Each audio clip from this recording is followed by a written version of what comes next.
Instagram. Hello, everybody. I'm going to move this mic slightly. Okay.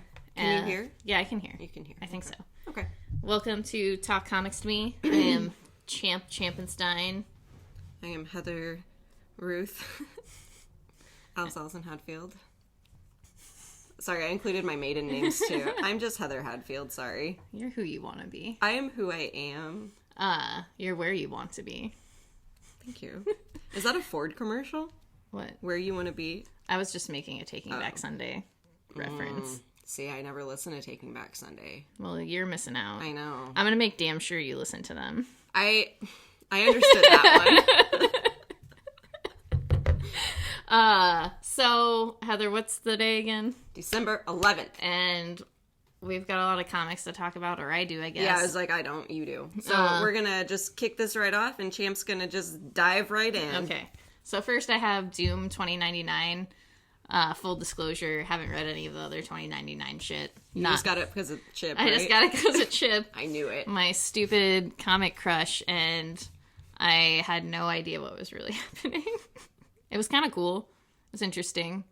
Basically, Doom is in 2099 trying to find Doom to be like the ultimate Doom.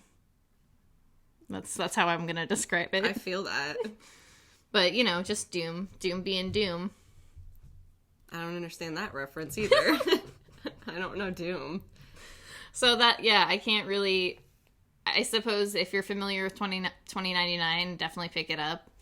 If not, you'll be in my shoes where you're just like, all right. This is Doom. I read a story. Thank you. But was it well written? Yeah, it was well written. Of course it was. Chip does a good job. Yeah, he does a good job, so just pat him on the back real fast. Oh, I was going to pat myself. Thanks, Chip. We are one. Good. So, on with something else. I have Joe Hill's first book. His first book ever written. Joe Hill's new book, Dying is Easy. This is issue number 1. I feel that, too. Yeah, same. It's about a detective who has a past who decides to become a stand-up comedian. And his comedy is about his life as a detective. Kind of. I would probably listen to that kind of comedy. Yeah. I didn't dislike it. I'm interested. It is a mystery. Can I see the back of this? Is this the V-Wars? Damn it. No, that is not the V-Wars. I spent like an hour last night trying to find that ad on Google because I was trying to show like DJ and Sera. I was like, no, dude, Ian Somerhalder is a D-bag, and he is on the back of this comic holding this comic of this show that he's in, which is pretty much the sequel to Vampire Diaries. Yes. Sorry. Anyway, Dying is Easy. So Dying is Easy. Wow, dude. The V-Wars. That was just a tangent and a half. Yeah, I'm on one today, apparently. Yeah. So there's a twist and a mystery, so it's not just like straightforward him being a comedian. A twistery. A twistery, if you will. So, I don't know. I'm going to get the second issue because I want to know. God damn it. Our faces were frozen on that and it looked really good. Okay, dude. I'm going to stop. I have Far Sector. This is issue number 3 or 2. Jesus. They got a bunch of 3s later on. So, Far Sector, issue number 2. New Green Lantern in this planet investigating a murder. Everybody's kind of senses and emotions are dulled by the planet themselves so that they don't really feel anything. And there is a drug that helps like alter that effect. So she's talking to this real good looking man. Let me see. I'll be the judge of that. Okay, I have to get to the back of it. So yep.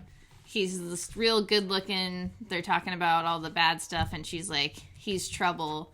And it's because he's on the drug that helps him not have any... Ooh, he is handsome. any emotions. Yeah, the art in this book is real good. And I really enjoy the story. I think it's really interesting. It also explores, like, her relationship with another character in the book and how they just couldn't quite do the dirty. I feel that, too. And I don't know if that was exactly what I was saying, but that's what I interpreted it to be. And I'm also a child. I'm just like, they mean sex. I've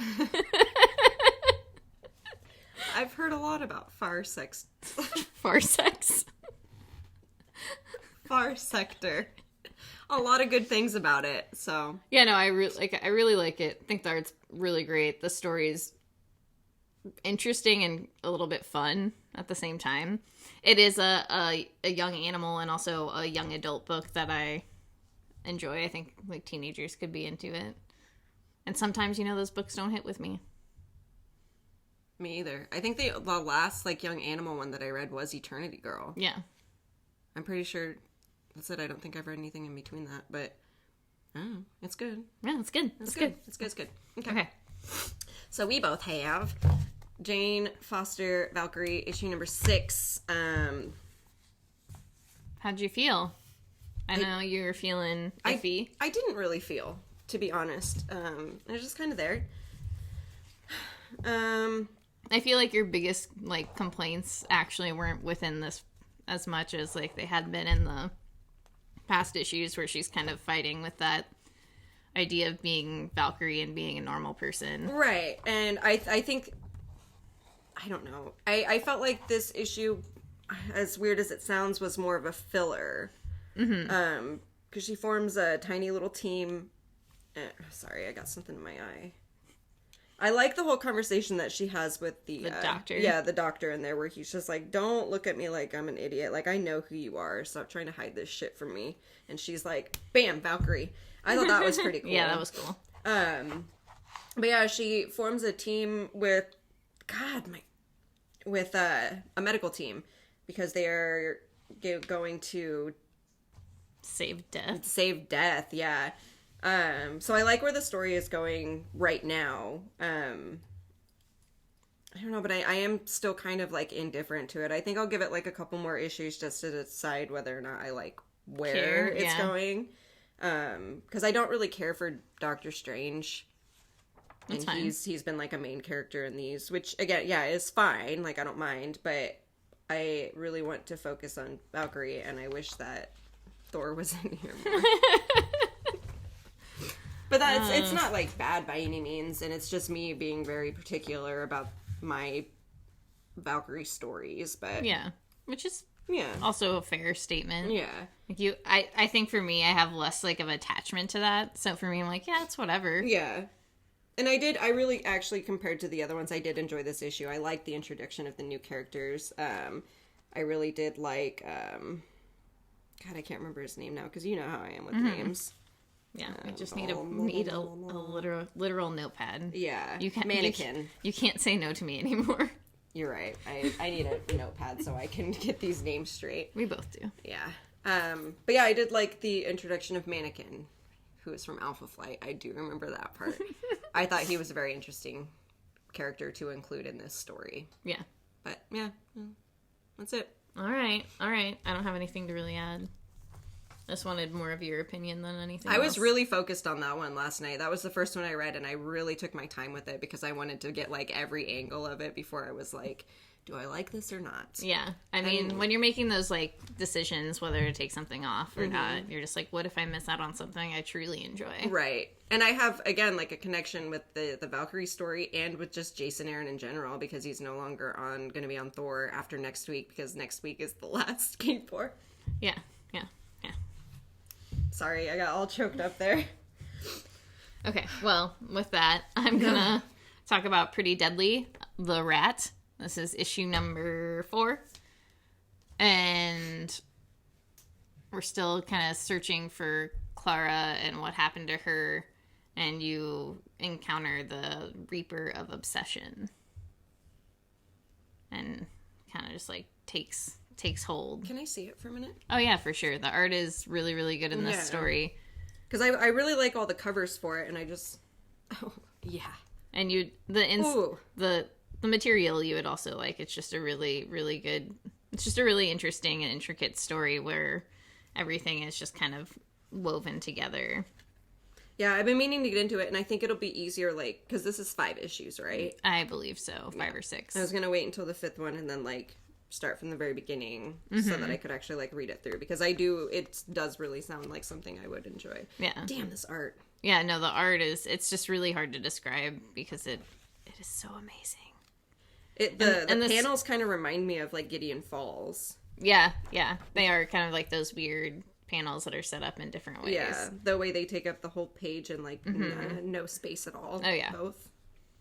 That's good. Yeah, no, it's a really good story. I mean, this is something you can definitely hop on issue 1 of like the rat story and still understand what's going on.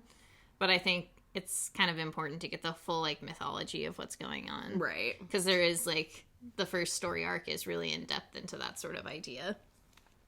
And all of the Reapers and who they are. Like I said, I still need to go back just because my brain just forgot everything. Right. It had been a few years. Okay, then this is issue number 3 of The Batman's Grave. There's some kicking and punching. There's lots of that. Batman's just investigating this man's suicide. There's no suicide. Yeah, and he like has to... He ends up stealing, like, an Alexa, basically, to figure out, like, what's been happening since it records everybody's voices. I thought you meant Electra for a minute, and I was like, how did he steal an Electra? No, an Alexa. This makes more sense. Yeah. Yes. Completely different universes. Like, I get it. Yes. So he kind of does some investigating, and it kind of goes from there. It's a good, like, detective story. I really do enjoy like the jabs between Batman and Alfred a lot in this particular book. Alfred's still alive? Alfred's still alive. Yes. Okay. Alfred's still alive in this book. Okay. Good. And yeah, no, it's just real good. Okay, so now we both have technically Pretty Deadly. This is issue number 42 or Pretty Deadly Class. Like, wait a minute, are we back to this one? Too many fucking Deadly books. Deadly Class. I'm a little behind on this one. Yeah, you are. I'm only 1 issue now. I'm almost caught up. Well, 2 with that one. Yeah, Marcus is just trying to continue his plan to infiltrate and destroy the school. It's not going as planned. My man. Spoiler alert. Not going the way it never does. He wants it to go. And him and Maria are having some rocky times because he's sober right now. He's trying his best to like not be, you know, a piece of shit. But he's still a piece of shit. Well, yeah. I feel like with him, he's going to be a dick regardless of whether or not he's sober. Yeah, and it's just, you know, it's just Marcus. Like, none of these characters are truly good people. And then it's, you know, fooling yourself if you think that. Is my skateboard friend still in here? Yeah. It's been a few issues. Yeah, well, and he's kind of just like in the background. He should be the main character of the show.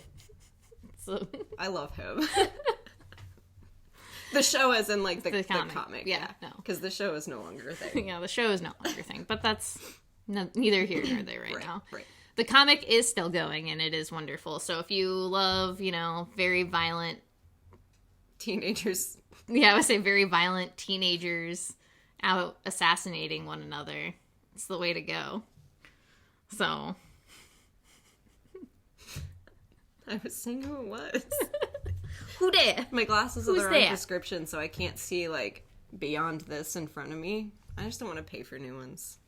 Yeah, I don't know. Sight's good, though. Yeah, it is. Sight's, like, really cool. I was telling Brayden the other day, because I was laying in bed watching a movie without my glasses on, and I was like, when I was younger, I used to be able to squint, and I could see perfectly. When I squint now, I can't see at all. Does that mean my eyesight's getting worse? He didn't understand, because he's never had to wear glasses before. I mean, I can't see anything without my glasses. Yeah, no, I can't at all. I don't know. I never think my vision is that bad until someone else tries my glasses on, and they're like, what the fuck? Which has happened between all of my roommates multiple times. I'm like, yeah, I can't see. So I don't like when people wear fake glasses. I also understand this complaint, though I'm not gonna let us rant about that right now. We're done with that. That's a whole nother conversation for a whole different podcast. And I could go on for hours about it. So I'm gonna talk about Batman: Curse of the White Knight on that note, This is issue number 4? 5? 5. That's number 5. I love Joker's outfit. That's all I gotta say about that. His little t-shirt and striped pants. I love the suspenders too. I just think it's really cute. Batman. It makes him very non-lethal. I'm sorry. No, it's okay. Batman just investigating what happened in the past and why everything is happening now. Some cool shit happens. I figured. You get a return of Jack Napier, which is also the Joker. So, because that's what the whole Batman White Knight first story is about, is how Harley develops a pill that helps Joker become Jack Napier, who ends up taking over Gotham. Shit doesn't go quite the way it should go. It's teamwork.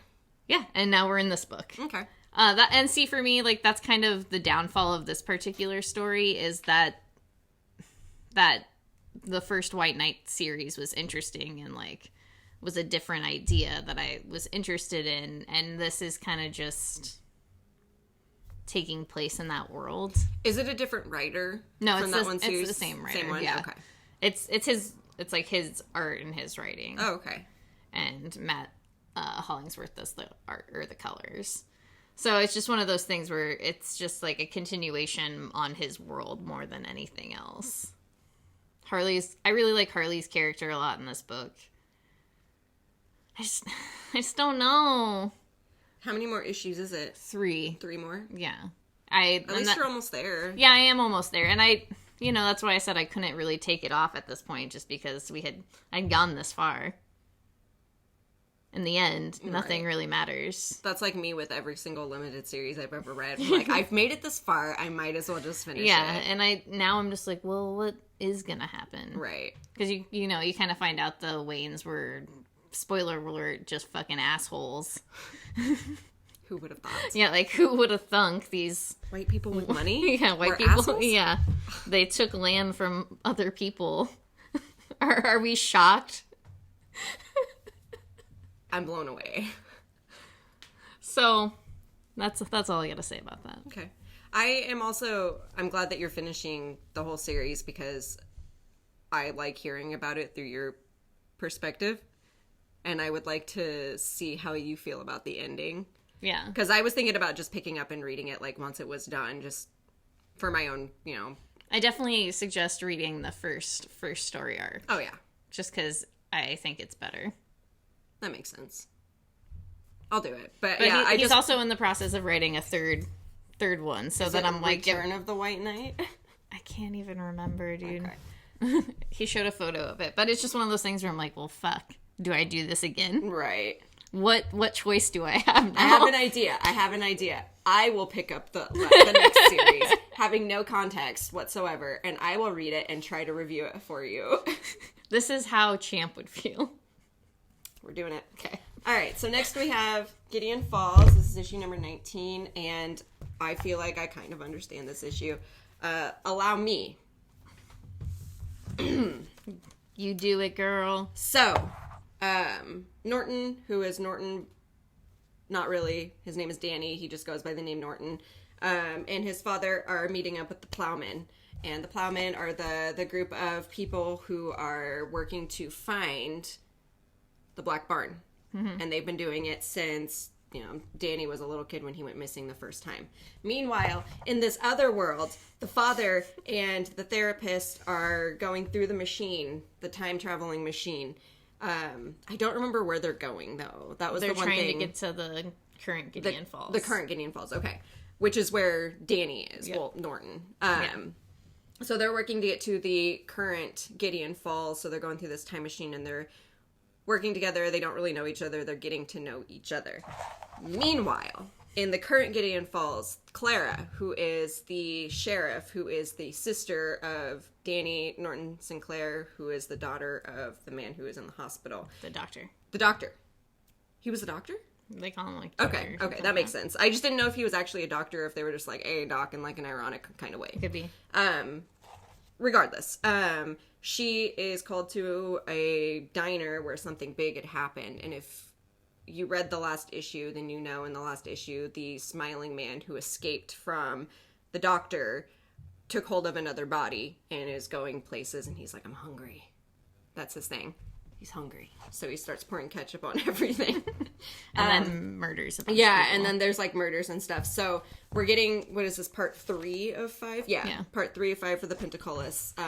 So it's all coming to a head. They're all eventually going to meet up, obviously. So this is, like, all 3 of these, not necessarily timelines. There's 2 timelines, 3 different groups of people who are going to be meeting up. They're well, yeah. An unimaginable amount of right. timelines. But I mean, like, one timeline with the therapist, the father, one timeline with the other 3 characters. But they're all about to kind of, like, meet up with each other and fight this smiling man.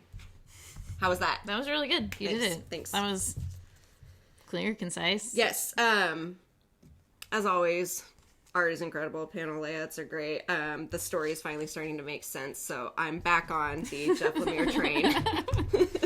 Yeah, I feel like there were some, like, issues there that were just, like, so utterly confusing. It was just, like, almost like a minefield to walk through. Just, like, I don't know what the fuck is going on. Right. But I think, like, with any of these kind of stories, too, there has to be a few issues where you don't really know what's going on, because once they all, like, come together, it makes sense. Yeah. But, yeah, I was telling Sarah and DJ last night, like, I don't feel smart when I read this book.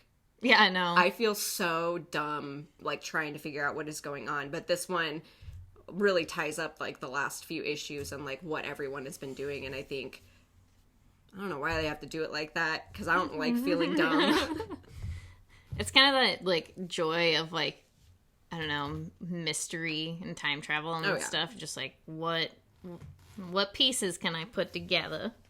Yeah, and I've never been good with time travel because I'm impatient. That's why I liked Lost. Okay. There you go. That was Gideon Falls, issue number 19. I mean, I can't say that I dislike Lost, so I don't know why I'm giving you shit. I only liked it because it was so dumb I understood it.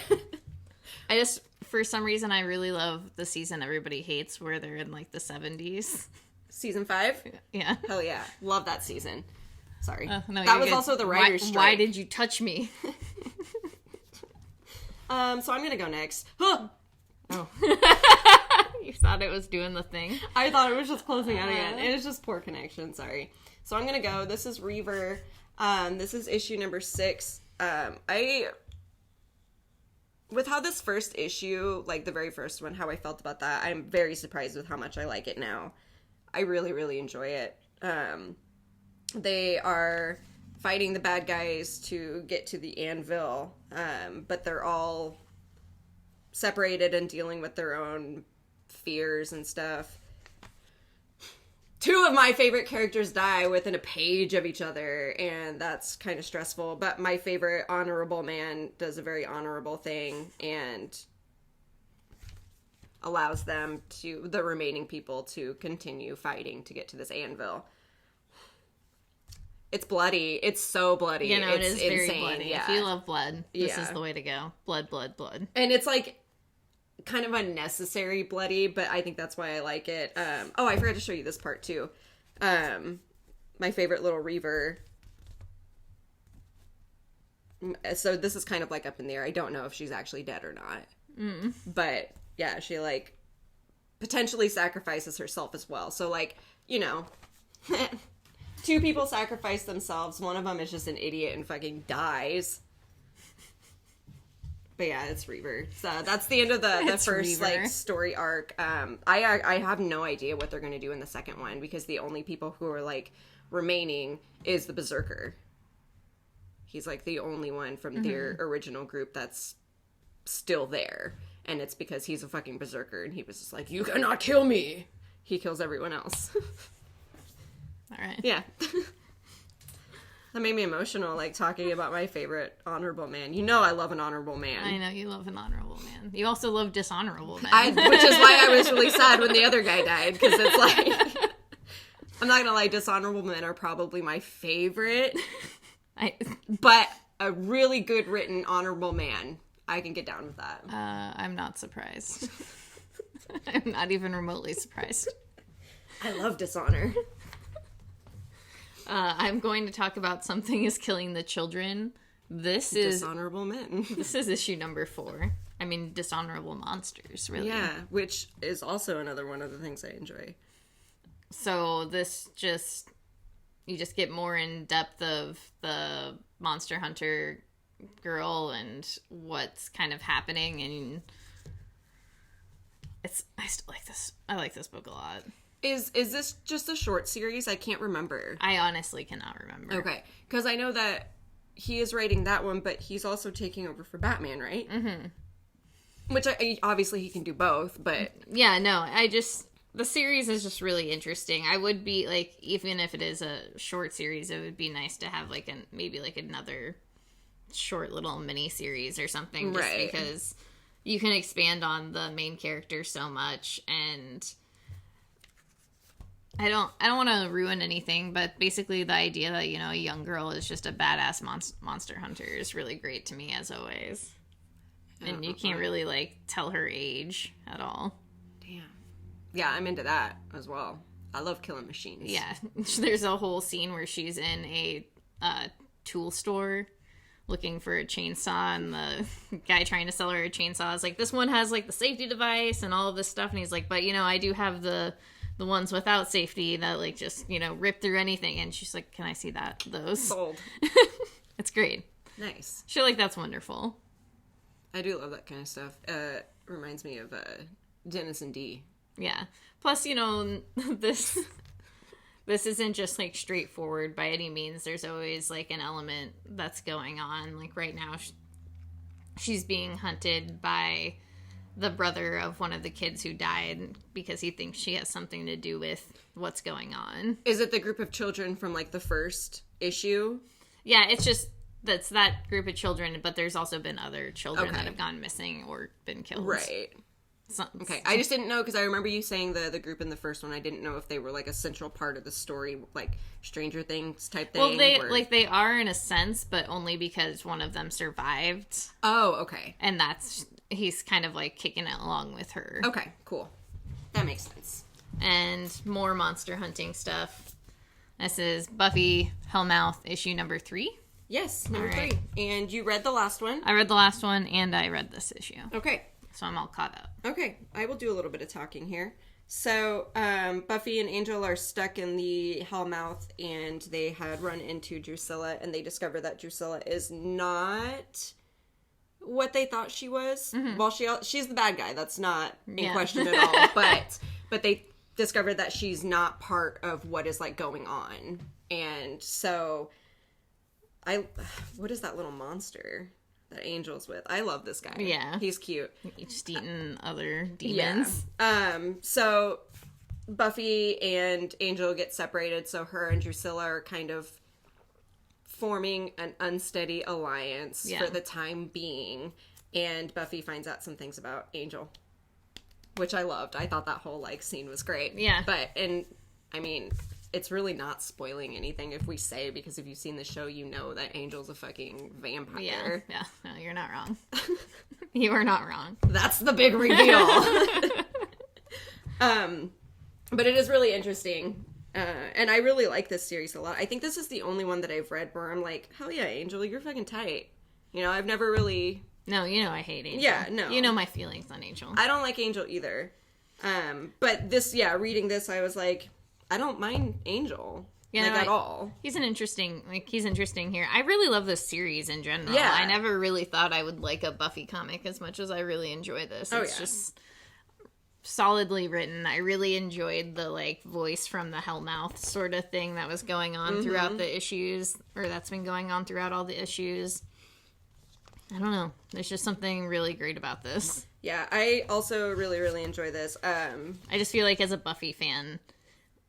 If you're not reading this, or if you don't like this, you're missing out on for some reason. Yeah, no, this has kind of exceeded all of my expectations. But the art in this, beautiful. Yeah, it's really I love it. And I think that's honestly one of the things that, like, I like the most about it. Like, I do really enjoy the story, and I like where the story's going, but the art is just so crisp.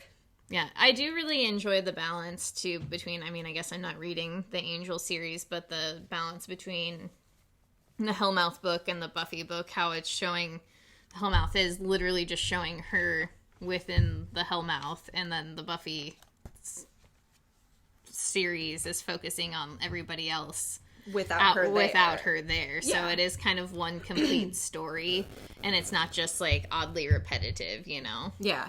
I didn't even consider that, but I really do enjoy that too. I kind of want to like pick up Angel. Yeah, I'm kind of curious like what that kind of fills in. Yeah.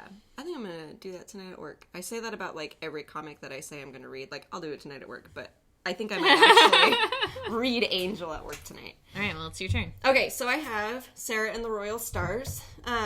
In the last issue, Sera's soul was taken pretty much because her and the Royal Stars, which is the group of royal kings and queens and stuff from like different lands. I don't really know what to consider them. They're just royal stars. They deal with like magic and stuff like that. But they took her to hell, essentially, or like a version of hell. Right. And so, yeah, it was really cool. So her soul gets taken captive. So in this issue, it's the old bull, who is the lion type guy that she had met previously. He is trying to get her body back to her soul so that she can complete her quest, which is to free her land from the bad stars. But of course they run into a lot of, you know, bad guys. There's a brother and a sister demon who have been trying to like kill her family line for as long as they've been around. Right. And they finally like find her, so they're trying to kill her. But she joins forces with, I don't even think they give him a name, but like an actual lion. They call him the Heart of the Lion, who is one of the royal stars. His spirit is also there. So he says, you know, let me join with you right now and we can fight this evil together. You will still have like control of your body. I won't do anything bad because he is a good guy. So she joins forces with him, and it's really fucking cool how they like fucking fight together. It's so sick. The art in this is incredible. Although I am glad I finally understand what the story is about, because I was simply just reading it because the art was really good. Like, this page blew my mind. The colors for it, just, it's so beautiful. And I think this is actually going to be an ongoing. I was about to ask, is it limited? Yeah, because I thought it was limited just based on the story alone, but I saw that it was solicited in the next previews. So I don't know if maybe it's like a second part to the story, because she still has to, well, she discovers that her mother, who she thought was dead, is not actually dead. Okay. Her soul is trapped. Okay. So I know she has to go free her brother and her mother's souls, but then there's also the challenge of like freeing her sister and her father, who are still alive, who are trapped by her uncle, who was trying to take over the kingdom. So there's still a lot that needs to be like tied up. So that's a lot of information. Yeah. So I can see why it would like still be going. Yeah, I love it. I love a good fantasy. I love a good fantasy art. That's it. All right, so together now we have The Red Mother. This is issue number 1. This is a Jeremy Hahn joint, done by one of my favorite artists, Danny Lukert, who did Regression, which this is the cover that I have because I love him. Any opinions? Oh, I really enjoyed it. Like, I read the preview, so I didn't actually read this one, like, last night. Oh, yeah, I forgot you did that. Yeah. I read the preview previously, and I really did enjoy it. I think it's an interesting take. It's, like, a better version of that Jessica Alba movie, The Eye. Oh, yeah, I forgot about that movie. So, basically, our main character here, she gets into some sort of trouble, scuffle thing, and loses an eye. Her eye gets replaced, and she starts seeing this thing called the Red Mother, which you don't really know what it is yet. Mm-hmm. I kind of looked at it as like death, but that's just my interpretation of it, and I know I'm going to be wrong about it because it's obviously a deeper story than that. But like I said, Jessica Alba, The Eye. Yeah, I suppose for me, just because there wasn't enough pieces there yet. It was just kind of, this thing happened, right, and then this thing happened, right. And one of the things that is, I think, like, going to be a central part of this story is, like, she was with someone, and when the accident happened, her friend, like, is gone. Yeah. So I think a big part of that is trying to find out, like, where her friend went, whether or not he's still alive, like, why this happened to her, and why she's seeing this fucking thing. Yeah. I really like the tone. Yeah. Like, the tone was really interesting for the book itself. It's a, what was it? It's like a psychological horror thriller, Yeah. which I'm really into, but yeah. I was only originally going to pick this up because of the artist, but I really enjoyed the story so far, too. Yeah. I think it's just really well done. Especially, like, I read, they compared it to The Beauty, which I did not like at all. Yeah, I mean, that's just because it was also a Jeremy Hunt book. Right. So I'm guessing. Right, and that makes sense because they also mentioned The Realm, which she also does. But, Yeah, and I guess it kind of has that aspect of body horror to it a little bit. Yeah, which I think, because that's also kind of what Regression was, which is probably why they teamed up for this, is because they're both really well at that kind of thing. Yeah, no, and I really like the art for that. That was, one of the main reasons I liked Regression as well. Right. Yeah, that was the only reason I stuck through 15 fucking issues of it, was because of the art. I can't believe you read so much. I know. Well, I had to. Like, when you find an artist that you really enjoy, you want to support them. No, I get it. Trust me. I bought Doom 2099. Yes, you 100% get it. I get it. But yeah, this is The Red Mother, and I think this is ongoing, right? I haven't heard anything either way about it, but yeah. If you like body horror, if you like psychological thrillers, if you like Jeremy Hahn or Danny Lukert, I would say give it a try. It's a good first issue. Yeah. Especially for a horror book. Oh yeah, because it didn't give you too much, but it gave you just enough where you're like, okay, I want to read more. Yeah. And it wasn't at all, like, dragging. It wasn't overwhelming. Like, I thought it was paced really well, too. I can agree with that.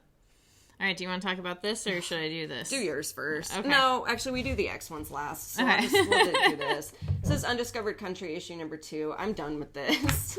Yeah, I also was not a fan. I did start it last night, and they did another flashback with it was just seemingly unnecessary, and I had to stop, and then I finished it this afternoon. It's just not my cup of tea, really. Yeah, mine either. Like, Champ and I were just talking about this. Like, I enjoy the concept of it. Yeah. I think it was a really good idea, but I think they focus too much on the characters rather than the events that are taking place. Because I don't care about the characters. There's too many of them. There's way too many for me to become invested in them. Well, I think there's too many that it's just like I don't really know anybody's names, and I can't really differentiate who's bad and who's good and what their intentions are. Right. I just know that there's a brother and a sister, and I think that's who the story is, like, revolving around, because the brother's a piece of shit and the sister wants to help everyone. Yeah. That's all I know about them. Yeah. No, I once again would not discount it for somebody else. The art is really interesting. Oh, yeah. The story is an interesting idea, just this post-apocalyptic world where the United States cut itself off, and so they make a lot of references to things that happened pre the, what did they call it? I think it's on this last page if we just stay here. After the sealing. So they just talk about, like, music and, like, pop culture things that people might understand, and there's, like, a little timeline of how the sealing, like, affected the United States and stuff. It's just... It's a good idea. Yeah. I just don't like the way it was executed. Yeah, and same here. It also seems too wordy for what it's trying to do. The words that are there aren't really adding to the story by any means. It's just kind of like, excuse the verbiage, but word vomit. That's literally what it is. And it's kind of frustrating because I feel like if there's some cool parts too. Oh yeah, no, there's some really cool things that happen in this. Again, like, that's not my problem with it. It's just there's too much for what little they give in return. Yeah. That's all. Yeah, no, agreed. Sorry. Part of me wants to stay for just, like, one more issue to see, like, what the fuck is going on with this dude, but, like, at the same time, I don't care. I don't care. Yeah. I don't know. I don't know. The Uncle Sam thing just it's too much. It's too much for me personally. Yeah, I feel like it was done to be like funny, but it's not funny. It's just like gross. Well, and it's also just cliche and just really like hacky. Yeah, that's a good way to put it. I don't like it. I just don't like it. Yeah. And I feel bad for saying these things. And I don't like saying bad things. I know, I don't either. But, well, yeah, we'll just stick with it's just not our thing. Yeah. Just because it's not bad. It's just not what could we're totally be your interested in. thing. Yeah. And with that, I have the X-Men books. We've switched on this. Yeah. It used to be you, now it's me. Mm-hmm. I don't I just recently added myself to Xforce. I just have to get caught up on it, so... Yes. So, I'm going to start with New Mutants. This focuses on a completely different set of the New Mutants.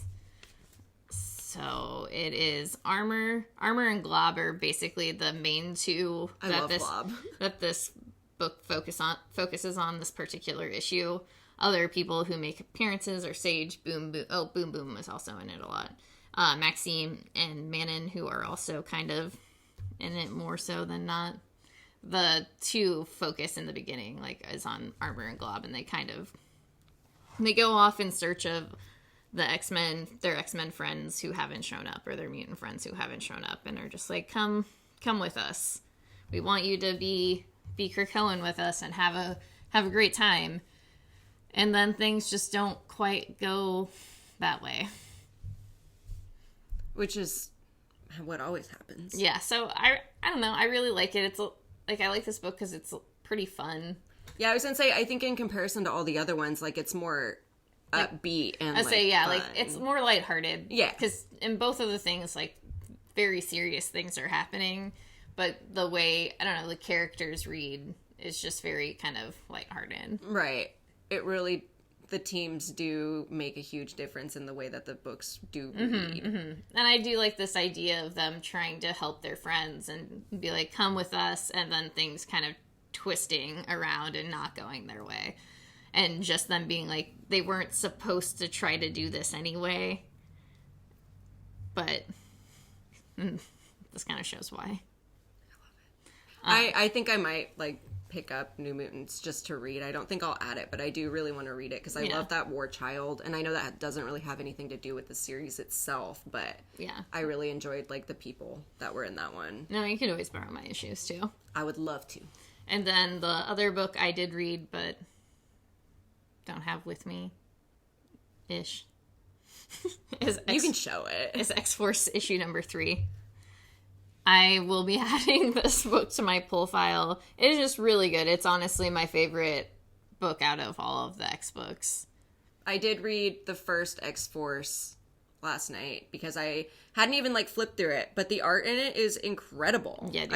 I was not expecting that to be that likable, but I did really and I think that's part of the thing that adds to that book is the art fits the story so well that it's hand in hand. And I never thought I would like an X-Force book, but I can't say enough good things about this book. I really like Wolverine and Kid Omega together.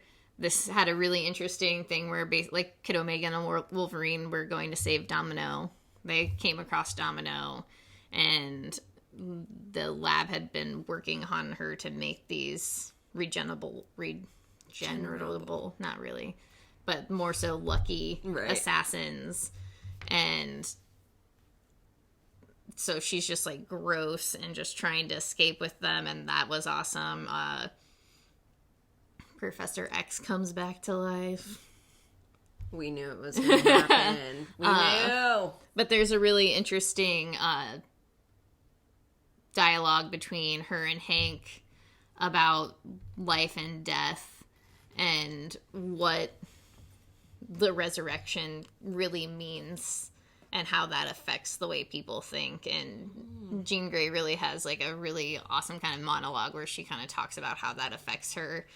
And it's just so well written, and I love it. I love it. It's one of my favorites right now. Like I said, I feel like I should drop off one of the X books because it's just, a lot. But they're all so good. But they all are very, very good and very, like, intriguing. So it's hard to decide if I make the cut, which one has to go. Did you happen to read Fallen Angel? I did not actually read the third issue. The second issue, just, like, I didn't care. Okay. I didn't either. I remember you had read the first one, enjoyed it. Yeah, I liked the first issue. I enjoyed it. And then I read the second issue of Fallen Angels, and it was just like, well, this is kind of like blah. Right. Like, to follow up just like such a solid first issue was kind of like, what that was just not my bag. And I might read it tomorrow, but I don't know. Okay. It didn't keep my attention enough for me to really care. That's how I kind of felt about it, because I didn't even read the first one. I just flipped through it, but it did not seem like something that I would be into. Yeah.